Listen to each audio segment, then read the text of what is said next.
기도하겠습니다. 하나님 아버지 감사합니다. 오늘도 귀한 날 주셔서 아버지 앞에 나와 예배하게 하시고 또 아버지 하나님 은혜 받을 수 있도록 귀한 자리에 저희들을 불러주신 것을 감사합니다. 성령께서 우리 안에 함께 해주셔서 이곳에 나오신 주의 백성들을 위해서 예비하신 은혜로 모두에게 부어주심으로 우리가 은혜 받게 하시고 힘을 얻게 하시고 성령 충만하게 하시고 하나님의 영광을 위해서 세상에서 승리하며 살 수 있도록 성령께서 역사하여 주옵소서. 아버지, 믿음으로 주님 앞에 예물 드리는 손길들 기억하시고 도우셔서 저들의 삶이 언제나 복되게 하시고 하나님의 은혜로 채워지는 삶이 평생 계속될 수 있도록 성령께서 역사하여 주옵소서.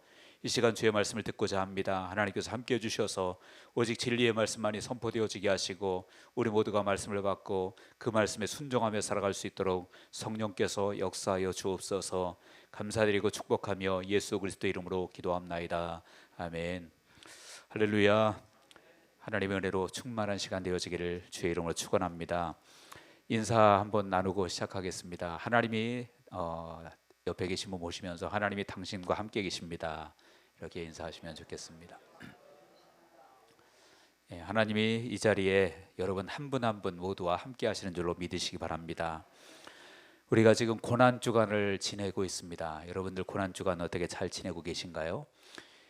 고난주간 하면 우리는 십자가 생각하고 또는 금식 이런 것들을 생각하고 우리가 뭔가 고난을 당해야 되는 것 같고 그런 느낌으로 살아가는 분들이 많이 계실 거예요. 그런데 어느 분이 저에게 카톡으로 좋은 말씀을 보내주셨어요. 고난주간에 관해서 고난주간을 우리가 어떻게 보내야 될 것인가, 어떤 분이 저에게 좋은 말씀을 보내주셔서 제가 한번 여러분들과 함께 나누고 싶습니다. 잘 한번 들어보시면 좋겠습니다. 고난주간은 금식이나 금욕으로 한두 끼니의 밥이나 굶는 것이 아니다. 비판을 금식하고 칭찬의 만찬을 즐겨라. 혈기를 금식하고 온유함의 만찬을 즐겨라. 질투를 금식하고 사랑의 만찬을 즐겨라. 거짓을 금식하고 진실의 만찬을 즐겨라. 자기 핑계를 금식하고 책임의 만찬을 즐겨라. 불만을 금식하고 감사의 만찬을 즐겨라. 이기심을 금식하고 섬김의 만찬을 즐겨라. 의심을 금식하고 믿음의 만찬을 즐겨라.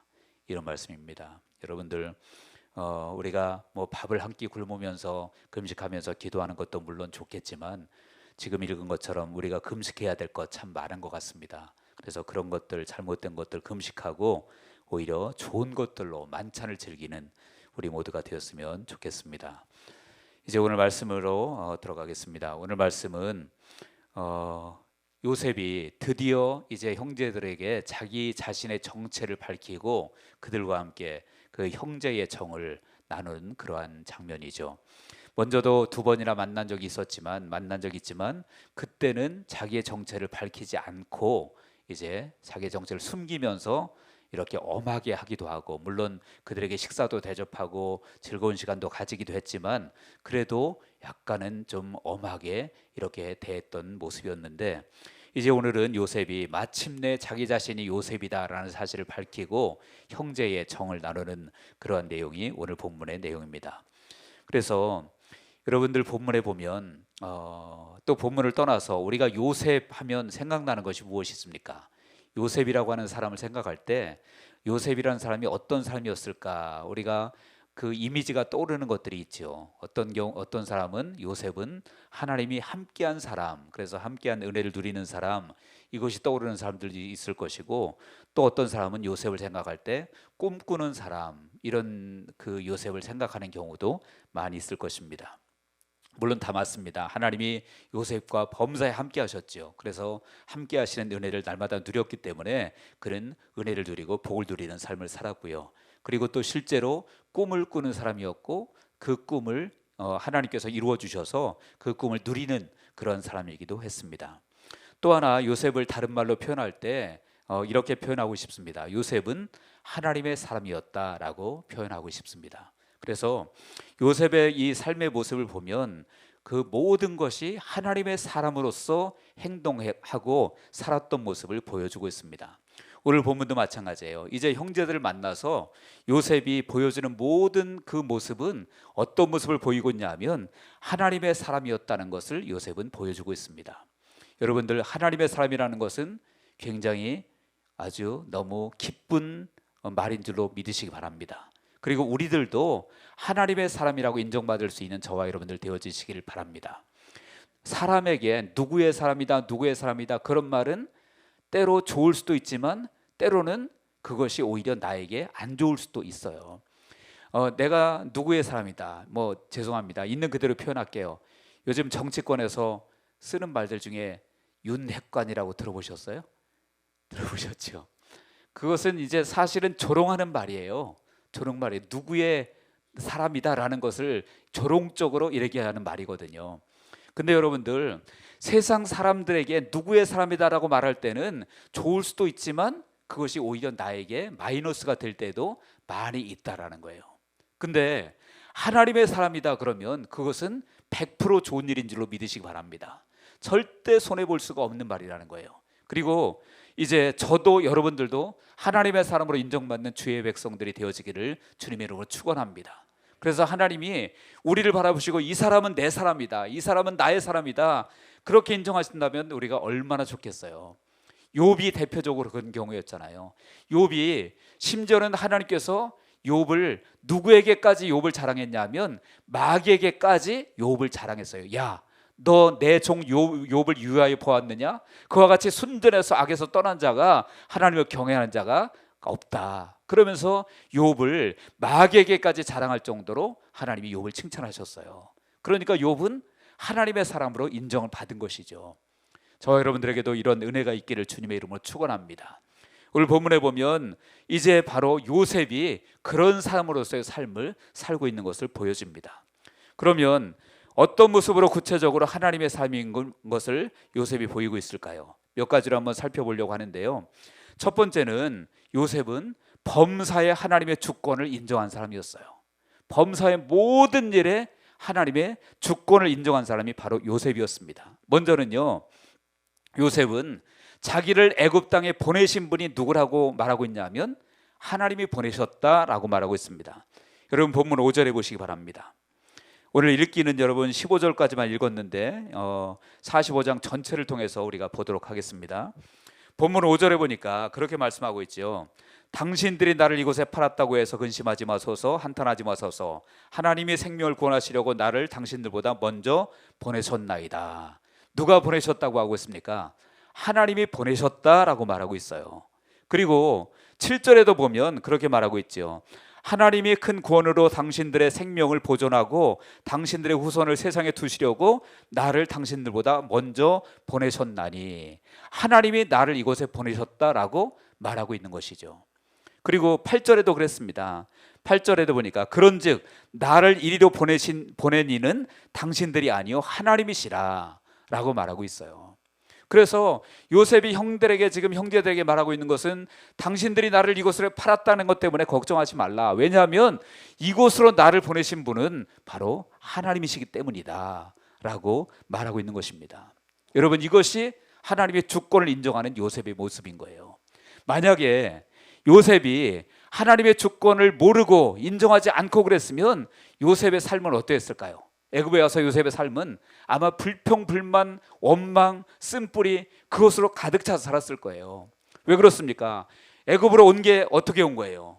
형들에게 미움받아가지고 종으로, 노예로 팔려왔잖아요. 그리고 보디발의 집에서도 열심히 일했는데 어떻게 됐습니까? 누명을 쓰고 감옥에 갇히게 되잖아요. 그러니 만약에 하나님의 주권을 인정하지 않았다고 한다면 요셉의 마음은 불평, 불만, 쓴뿌리, 원망, 이런 것들로 가득 차 있었을 거예요. 근데 요셉의 삶을 여러분들이 다 아시지만 요셉이 애굽에 내려와서 여러 가지 어려운 일들을 많이 겪지만 한 번도 불평하거나 원망하거나 누구를 미워하거나 정죄하거나 그런 적이 있나요? 그런 적이 단 한 번도 없어요. 왜 그럴 수 있었을까요? 하나님이 나를 이곳에 보내셨다는 것을 요셉은 알고 있기 때문에 그래요. 여러분, 하나님은요, 때때로 사람을 보내시고 어떤 일에 세우실 때 좋게, 예를 들어서 임명장 딱 주고 그냥 근사하게 임명장 주고 그냥 즉위식하고 이런 식으로 보내실 수도 있겠지만 그렇지 않을 수도 있다는 거예요. 때로는 요셉처럼 팔려가는 것처럼 그런 모습이지만 그것이 하나님의 주권 가운데 보내실 수도, 그런 방법으로 보내실 수도 있다라는 것이죠. 바울도 마찬가지였어요. 우리 한번 같이 읽어보겠습니다. 사도행전 27장 23절과 24절을 다 같이 읽겠습니다. 시작. 내가 속한 바 곧 내가 섬기는 하나님의 사자가 어젯밤에 내 곁에 서서 말하되 바울아 두려워하지 말라. 내가 가이사 앞에 서야겠고 또 하나님께서 너와 함께 항해하는 자를 다 내게 주셨다 하였으니. 아멘. 이때에 바울은요 어떤 모습이냐면 죄수의 몸으로 이제는 로마에 압송되는 그런 상황이에요. 그래서 배를 타고 가다가 배에서 이제 큰 풍랑을 만나고 배가 뒤집힐 정도로 큰 풍랑을 만났죠. 그래서 양식들 다 바다에 던져버리고 이제 배에 있는 물건들을 가능한 한 다 바다에 던져버리고 가볍게 하고 이제 죽을 수밖에 없는 그런 상황에서 지금 바울이 얘기하는 거예요. 여러분들이요 두려워하지 마십시오. 어젯밤에 하나님이 나에게 말씀하셨습니다. 내가 가이사 앞에 서야 될 것이고, 가이사는 로마의 황제를 얘기합니다. 그래서 그 앞에 서야 될 것이고 배에 있는 모든 자들을 하나님이 너에게 주셨다. 그러니까 결국은 하나님께서 무엇을 말씀하시는 거예요? 이 바울을 지금 이 배를 타게 하신 것도 하나님이시고 그 배를 타고 로마로 가게 하시는 분도 하나님이시다라는 것을 바울이 고백하고 있는 거예요. 하나님의 주권을 고백하고 있다라는 거예요. 오늘 본문에 있는 요셉도 마찬가지입니다. 비록 팔려왔지만 나를 이곳에 보내신 분은 하나님이시다. 이렇게 바울은 하나님의 주권을 인정하고 있는 것입니다. 뿐만 아니라 이 요셉이 또 인정하는 것이 무엇이냐면 나를 이렇게 애굽에 와서 높여주신 분도 하나님이시다라고 고백하고 있습니다. 본문을 보세요. 본문에 보니까 8절에 보니까 그랬습니다.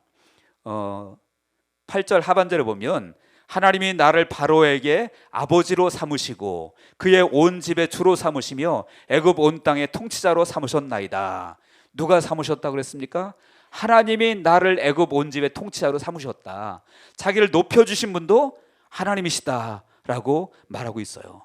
9절도 말하고 있죠. 9절에 보니까 하반절에 보니까 하나님이 나를 애굽 전국의 주로 세우셨으니 라고 말합니다. 그러니까 자신을 세워주신 분이 누구라고 했습니까? 하나님이시라고 말씀하고 있어요. 여러분, 사람은 잘못하면 자기가 조금만 높아지면 마치 자기가 잘나서 자기가 대단해서 된 줄로 착각하는 존재가 사람인 것 같아요. 그래서 하나님께서 세워주셨는데 자기가 잘난 줄 알고, 여러분 우리는 하나님 앞에서 겸손해야 될 줄로 믿습니다. 모든 주권은 누구에게 있습니까? 하나님 앞에 있는 거예요.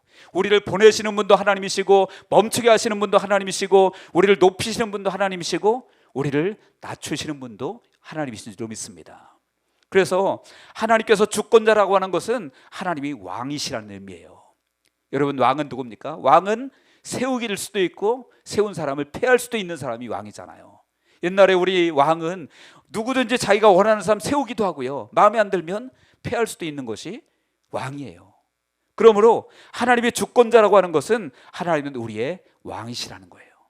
그러므로 그분은 우리를 세우시기도 하시고요, 우리를 낮추기도 하시고 높이기도 하시고 우리를 보내기도 하시고 우리를 멈추게도 하시는 분이 우리 하나님이신 것을 믿으시기 바랍니다. 한번 같이 읽어볼게요. 예레미야 45장 4절입니다. 다 같이요, 시작. 너는 그에게 이르라. 여호와께서 이와 같이 말씀하시기를 보라, 나는 내가 세운 것을 헐기도 하며 내가 심은 것을 뽑기도 하나니 온 땅에 그리하겠거늘. 아멘. 여기 분명히 말씀하고 있죠. 여호와께서 이와 같이 말씀하시기를 보라, 나는 내가 세운 것을 헐기도 하며 내가 심은 것을 뽑기도 하나니 온 땅에 그리하겠거늘. 그러니까 하나님은 세우기도 하고 헐기도 하고 심기도 하고 뽑기도 하고 하나님인 거예요. 그렇기 때문에 우리는 그분 앞에 뭐 해야 됩니까? 그분을 인정하고 그분 앞에 겸손해야 된다는 거예요. 내가 높아졌다고 내가 잘나서 높아진 게 아니라는 거죠. 하나님께서 높여주신 줄로 믿습니다. 나를 세우신 분도 높여주신 분도 낮추신 분도 나를 보내신 분도 멈추게 하신 분도 다 하나님이세요. 그렇기 때문에 우리는 그분을 인정하고 그분 앞에 겸손해야 될 줄로 믿습니다. 잠언 3장 6절 7절에 보니까 그랬어요. 너는 범사의 그를 인정하라. 그리하면 내 길을 치도하시리라. 스스로 지혜롭게 여기지 말지어다. 여호와를 경외하며 악을 떠날지어다. 하나님 앞에서 겸손해야 돼요. 그래서 하나님이 왕이시기 때문에, 우리의 주권자이기 때문에 모든 것을 하나님의 뜻대로 할 수 있고요. 그리고 그분을 우리가 경외하고 그분의 주권을 인정할 때 하나님이 그 사람을 더 세울 줄로 믿습니다. 여러분, 다윗과 솔로몬의 차이를 여러분 아시죠? 둘 다 왕이었어요. 둘 다 왕이었지만 다윗은, 물론 다윗도 때때로 연약함 때문에 죄를 짓기도 했지만, 다윗이 끝까지 놓치지 않은 것이 무엇이냐면 하나님이 나의 왕이시다라는 거예요. 하나님이 나의 왕이시다. 그래서 시편에 보면 다윗이 계속해서 나의 왕, 나의 하나님이, 이런 구절이 너무 많이 나오잖아요. 그래서 하나님이 왕이심을 끝까지 다윗이 인정하고 그 중심을 놓치지 않았다는 얘기죠. 그래서 죄를 지었어도 선지자가 와서 책망을 하면 바로 깨닫고 회개하잖아요. 그건 하나님이 왕이심을 인정하기 때문에 그래요. 근데 솔로몬은요, 솔로몬은 그렇지 못했어요. 솔로몬은 온갖 부귀영화를 다 누렸지만 처음엔 좋았지요. 처음엔 잘 나갔습니다. 그런데 그 나중에를 보니까 그 인생은 하나님을 왕으로 제대로 인정하지를 못했다는 거예요. 어떻게 할 수 있습니까? 그가 이제 하나님이 금하신 것들을 막 이제 나중에 욕심을 부리고 하게 되죠. 그 애굽에서 많은 여인들을 데려와서 처첩으로 삼고, 그리고 그들이 가지고 왔던 우상들을 섬기게 되고, 또 많은 군사력을 또 쌓고, 하나님은 군사력 쌓지 말라고 하셨거든요. 그래서 그런 것들을 막 죄를 짓고, 그러니까 하나님께서 그에게 꿈에 2번이나 나타나셔서 그를 경고하셨다라고 말씀하세요. 근데 경고를 들었습니까? 안 들었어요. 그래서 여러분들이 잘 아시는 것처럼 전도서를 누가 썼나요? 솔로몬이 썼잖아요. 그런데 전도서에 흐르는 그 흐름의 내용이 뭐예요? 허무하잖아요. 헛되고 헛되다. 모든 것이 헛되도다. 여러분, 하나님이 왕이신 인생을 살면 그 인생이 복될 줄로 믿습니다. 그렇지만 아무리 우리가 대단한 걸 누리고 부경화를 누려도 하나님이 왕이 아니고 다른 것이 왕이면, 내가 왕이면 그 인생은 허무한 인생이 될 수밖에 없다라는 거예요. 저와 여러분들은 주님을 경외하고 하나님의 주권을 인정하는 삶을 사시기를 주의 이름으로 축원합니다. 그래서 그분 앞에 우리가 겸손해야 되고요, 진실해야 될 줄로 믿습니다. 그래서 요셉이 바로 그런 사람이었다. 또한 요셉은 두 번째로 어떤 면에서 하나님의 사람이었을까요? 그는 다른 사람들에게 평안함을 심어주는 사람이었어요. 평안함을 심어주는 사람. 본문에 보니까 요셉이 이제 형제들에게 평안함을 심어주는데요, 요셉이 이제 형제들에게 드디어 자기의 정체를 밝힙니다. 형님들, 내가 바로 요셉입니다. 여러분, 그 얘기를 들었을 때 형들의 마음이 어땠을까요? 형들의 마음은 아마 이제 큰일 났다, 우린 다 죽었다 이제. 왜냐하면 지금 요셉이 어떤 사람입니까? 이 요셉은요, 정말 전 세계 가장 강한 나라에, 사실은 왕은 따로 있긴 했지만 사실은 모든 왕권을 휘두르는 사람이 바로 이 요셉이었어요. 그런데 그 요셉이 지금 그 형들 앞에 딱 앉아 있는 거예요.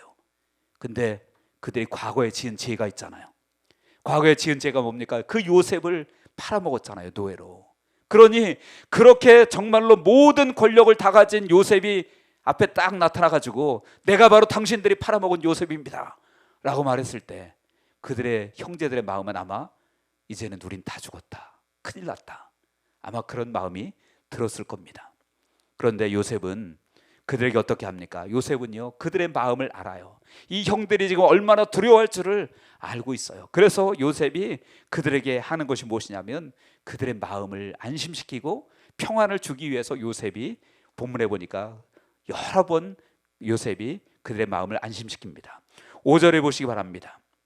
5절에 보니까 당신들이 나를 이곳에 팔았다고 해서 근심하지 마소서, 한탄하지 마소서. 하나님의 생명을 구원하시려고 나를 당신들보다 먼저 보내셨나이다. 이제 그들이 요셉을 팔아먹은 거 알고 그들이 얼마나 속으로 근심하고 걱정하는지 요셉이 딱 알고 얘기하는 거예요. 걱정하지 마세요. 걱정하지 마세요. 당신들이 팔아먹은 것이 아니라 하나님이 나를 이곳에 보내셨으니까, 그 말은 내가 당신들을 어찌하지 않을 거니까 걱정하지 마십시오. 이렇게 지금 요셉이 말하고 있는 거예요. 평안을 심어주고 있는 것이죠. 8절에도 보세요.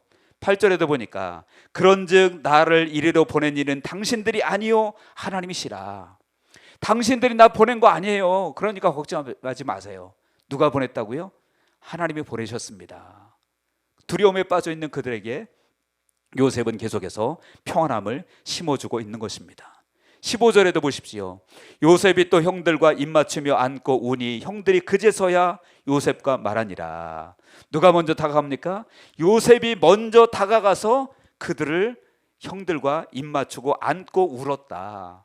그러니까 그 두려움에 빠져 있는 형들에게 요셉이 먼저 다가가서 그들의 마음에 안심을 시켜주는 거죠. 그랬더니 형제들이 그제서야 요셉과 말을 했다. 이제는 조금 안심이 된 거죠. 아, 이제 요셉이 이제 마음을 우리에게 대한 분노가 없구나. 그 마음을 이제 느끼게 되어진 것이죠. 24절도 보니까 그랬습니다. 이에 형들을 돌려보내며 그들에게 이르되 당신들은 길에서 다투지 말라 하였더니, 이제는 모든 양식을 다 지어주고 아버지에게 보내면서 가서 아버지를 모시고 오십시오. 요셉이 부탁을 했죠. 그러면서 또 하나 부탁한 것이 이제 돌아가면서 싸우지 마십시오. 다투지 마십시오. 이렇게 요셉이 부탁을 했다라는 거예요. 왜 그런 부탁을 했을까요? 이들은 가다가 싸우기가 십상이에요. 왜 그러냐면 이제 너 때문이야, 너 때문이야. 분명히 요셉 팔아먹은 그거 가지고 서로 막 싸울 수 있단 말이에요. 그러니까 요셉이 말하는 거예요. 가다가 싸우지 마세요. 당신들 때문에 아니니까, 하나님의 날 보내신 거니까 가다가 싸우지 마십시오. 그러니까 이 요셉의 말 한마디 한마디는 다 무엇입니까? 두려워하고 있는 형들의 마음을 요셉은 녹이고 그들의 마음에 평안을 주고 있다라는 것입니다. 여러분, 이것이 누구의 마음일까요? 이것이 바로 주님의 마음인 줄로 믿습니다. 주님은요, 우리에게 두려움을 주는 분이 아니라 평안을 주는 분이에요. 평안을 주는 분이에요. 같이 한번 읽어보겠습니다. 디모데후서 1장 7절을 다 같이 읽겠습니다. 시작. 하나님이 우리에게 주신 것은 두려워하는 마음이 아니요 오직 능력과 사랑과 절제하는 마음이니. 아멘. 하나님이 우리에게 주시는 것은 두려워하는 마음이 아니다라고 분명히 말씀하고 있죠. 또 요한복음 14장 27절도 같이 읽겠습니다. 시작. 평안을 너희에게 끼치노니 곧 나의 평안을 너희에게 주노라. 내가 너희에게 주는 것은 세상이 주는 것과 같지 아니하니라. 너희는 마음에 근심하지도 말고 두려워하지도 말라. 아멘. 주님은 우리에게 평안을 끼친다라고 말씀하고 있죠. 그러니까 주님은 두려움을 주는 분이 아니고 근심 걱정을 주는 분이 아니고 평안을 주는 분입니다. 믿으십니까? 그래서 우리가 주님을 만나면 그분 안에 거하면 참다운 소망과 기쁨이 있는 거예요.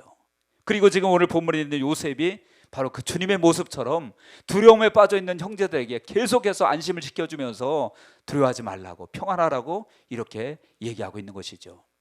여러분, 우리가 하나님의 사람이라고 한다면 다른 사람에게 평안을 주는 사람이 될 줄로 믿습니다.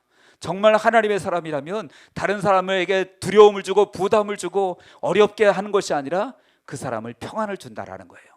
그리고 그 사람에게 두려움이 아니라 소망을 줄 수 있는 사람이 바로 하나님의 사람인 줄로 믿습니다.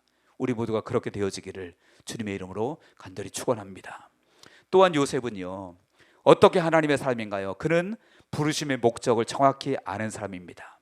요셉은 아까 처음에 말씀드렸죠. 그 하나님의 주권을 인정한 사람이다라고 말씀드렸어요. 하나님의 주권은 하나님 원하시는 대로 부르기도 하시고 보내기도 하시고 세우기도 하시고 헐기도 하신다라고 말씀드렸습니다. 그런데 하나님께서 그렇게 우리를 부르시거나 보내시거나 세우시거나 할 때는 반드시 뭐가 있을까요? 하나님의 목적이 있다라는 거예요. 다시 말해서 우리를 부르시는 목적이 있다라는 거죠. 우리를 보내시는 목적도 반드시 있다라는 거예요. 요셉은 그것을 지금 알고 있습니다. 본문에 보십시오. 본문 5절을 우리 다시 한번 같이 한번 읽어보겠습니다. 시작. 당신들이 나를 이곳에 팔았다고 해서 근심하지 마소서, 한탄하지 마소서. 하나님이 생명을 구원하시려고 나를 당신들보다 먼저 보내셨나이다. 아멘. 요셉이 알고 있습니다. 하나님이 무엇 때문에 나를 보내셨다고 합니까? 생명을 구원하시려고 나를 이곳에 보냈다. 하나님이 나를 이곳에 보내신 것은 분명한 하나님의 목적이 있다라는 것을 요셉이 지금 고백을 하고 있는 거예요. 여러분들, 하나님의 사람은요, 부르심의 소망이 무엇인지 아는 사람인 줄로 믿으시기 바랍니다. 나를 부르신 분이 왜 나를 부르셨는지, 나를 보내신 분이 왜 나를 보내셨는지 그것을 알고 믿음으로 나가는 사람이 하나님의 사람이에요. 만약에 그것을 우리가 잘 모르겠다 싶으면 기도해야 돼요. 하나님, 나를 세우신 목적이 무엇입니까? 나를 부르신 목적이 무엇입니까? 나를 보내신 목적이 무엇입니까? 기도해야 될 줄로 믿습니다. 모든 일 가운데 마찬가지예요. 교회 안에서뿐만 아니라 세상 밖에서도 마찬가지예요. 여러분들이 직장에 어느 직장에 갔다면 그 직장도 하나님이 왜 보내셨는지를 하나님께 기도해야 될 줄로 믿습니다. 그래서 왜 보내셨고 왜 일을 하게 하시는지 우리가 생각을 해야 된다는 거예요. 어떤 분들은요, 교회 안에서는 하나님께서 나를 이곳에 보내셨고 나를 사랑하시고 또 하나님의 뜻대로 살려고 그렇게 생각을 하는데, 세상 밖에 나가서는 세상 직장은 마치 세속적이고 잘못된 것처럼 생각하고 대충대충 하는 사람들이 있어요. 그것이 하나님의 뜻일까요? 아니라는 거예요. 세상 직장도 어디서든지 그곳에 보내신 분이 하나님이시라고 한다면 왜 보내셨는지 우리는 하나님께 기도하고 그 부르심에 순종하고 나가야 될 줄로 믿습니다. 나를 이 땅에 보내신 분도 누구십니까? 하나님이신 줄로 믿어요. 그렇다면 왜 하나님께서 이곳에 보내셨을까요? 우리의 삶의 목적이 무엇일까요? 그것도 역시 하나님의 목적이 있는 줄로 믿습니다. 그래서 우리가 기도해야 된다는 거예요. 어떤 분들은 뭐 정말 부모에게 못 박는 자녀들도 있잖아요. 왜 나를 낳아가지고 이렇게 나를 고생시키나. 여러분, 우리 부모가 실수해서 우리가 태어난 게 아닌 줄로 믿으시기 바랍니다. 때로는요, 우리 인간은 우리 부모님이 실수로 그냥 안 낳으려고 하다가 나를 낳았대. 그래가지고 나는 이 세상에 왜 사는지 몰라. 하나님은 실수하지 않는 분임을 믿으시기 바랍니다. 제 고백을 하나 드릴까요? 부끄럽지만 저희 자녀가 3명이에요. 아들 2, 딸 1. 그냥 참고사항으로 말씀드립니다. 근데 3명이 아기 때, 어렸을 때 제가 개척교회를 했었어요. 진짜 어렵고 힘들었거든요. 하루하루 정말로 힘들고 어려웠는데, 그래가지고 아들 2 낳았을 때 더 이상은 안 낳아야 되겠다 하고 마음을 딱 먹었는데 어느 날 갑자기 셋째가 생겼다는 거예요. 저희 아내가 저한테. 그래서 아기는 혼자 생기는 게 아니잖아요. 둘이 힘을 합해야 아기가 생기는데 괜히 아내한테만 뭐라고, 제가 지 잘못은 생각도 안 하고. 그래서 한마디로 인간적으로 볼 땐 실수해서 셋째가 태어난 거예요. 세상 사람들의 말로 표현에 의하자면. 근데 여러분, 인간은 실수했는지 몰라도 하나님은 실수하지 않는 분임을 믿으시기 바랍니다. 그 셋째 딸이 지금 가장 효녀 노릇을 하고 있어요. 예. 자랑하려고 하는 거예요. 예. 근데 여러분, 하나님은 실수하지 않는 분임을 믿으시기 바랍니다. 우리를 이 세상에 보내신 분, 우리에게 사명을 주신 분, 우리에게 우리 양문교회로 성도로 보내신 분, 우리 하나님이심을 믿으시기 바랍니다. 그리고 그분께서 보내신 그 부르심에 분명히 사명이 있다라는 거예요. 이 마음을 놓치지 마시기를 주의 이름으로 기도합니다. 여러분들, 우리에게도 이 요셉이 자기의 하나님이 부르심의 목적을 분명히 알았듯이 우리들도 기도하면서 부르심이 무엇인지, 교회에서의 부르심, 내 가정에서의 부르심, 직장에서의 부르심, 그 모든 것 가운데 우리가 부르심의 목적을 여러분들 기도하면서 하나님께 구하시기 바랍니다. 그리고 그 소명대로 사셔야 돼요. 그 소명을 놓쳐버리면 안 돼요. 여러분, 때로는 사람들이 낙심하면 자포자기하는 수가 있어요. 근데 하나님은요, 우리에게 소명 가운데 살라고 말씀하십니다. 베드로, 여러분 아시죠? 베드로가 자포자기했어요. 예수님이 부활하신 것을 알고도 자포자기했어요. 아마 제 생각으로는 베드로가 양심의 가책이 느껴졌던 것 같아요. 예수님을 모른다고 3번씩이나 저주하면서 맹세하면서 부인했는데 그 후에 예수님이 부활하셔서 베드로에게 나타나셨었거든요. 그러니까 나 같은 것이 어떻게 또 주님을 감히 따른다고 할 수 있어. 그런 죄책감, 양심의 가책으로 나는 이제 더 이상 주님의 제자가 아니야. 그리고 어디로 갑니까? 이제는 디베랴 바닷가로 다시 옛 생활로 돌아가 버립니다. 물고기 잡으러 가요. 근데 여러분, 주님이 거기에 또 찾아오시죠. 찾아오셔서 처음 베드로를 만났을 때처럼, 갈릴리에서 처음 만났을 때처럼 베드로에게 나타나셔서 그에게 또다시 사명을 주시잖아요. 내가 나를 사랑한다 하면 내 양을 먹이라, 내 어린 양을 먹이라, 내 양을 치라. 여러분, 우리는 소명감을 놓치지 않는 저와 여러분들 되어지길 바랍니다. 그래서 이것을 요셉은 너무나도 정확히 알고 있었다라는 거예요. 이처럼 요셉은 모든 면에서 하나님의 사람이었습니다. 하나님의 주권, 하나님의 왕권을 인정한 사람이었고요.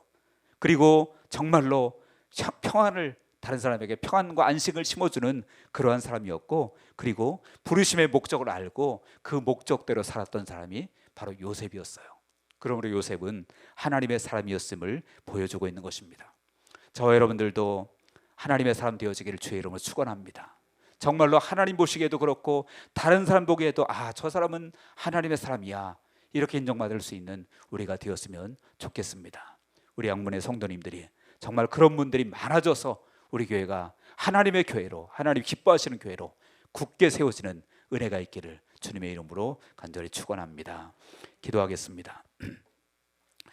하나님 아버지, 요셉이 하나님의 사람으로 살았던 것처럼 저희들도 세상을 살아갈 때에 하나님 나라에 갈 때까지 하나님의 사람으로 세상을 살아갈 수 있도록 성령께서 역사하여 주옵소서. 왕이신 하나님을 경외하며 그분의 주권을 인정하고 그분 앞에 겸손하고 진실하며, 또한 아버지 하나님이여, 이제 다른 사람들에게 주님처럼 평안함을 심어주는 저희들 되게 하시고, 그리고 아버지 하나님이여, 범사의 부르심 따라 소명감을 가지고 세상을 살아갈 수 있도록 성령께서 역사하여 주옵소서.